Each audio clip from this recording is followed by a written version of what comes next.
I principali errori sono quelli di credere che una terapia manuale potesse poi dare del beneficio.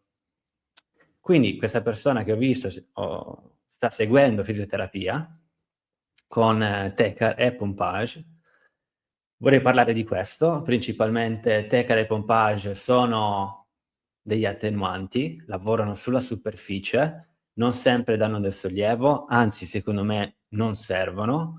La Tecar serve nelle situazioni acute di infiammazione e in questo caso stiamo parlando di una problematica che dura già da 4 mesi, quindi non c'è un'infiammazione acuta, ma c'è un problema cronico in questo caso.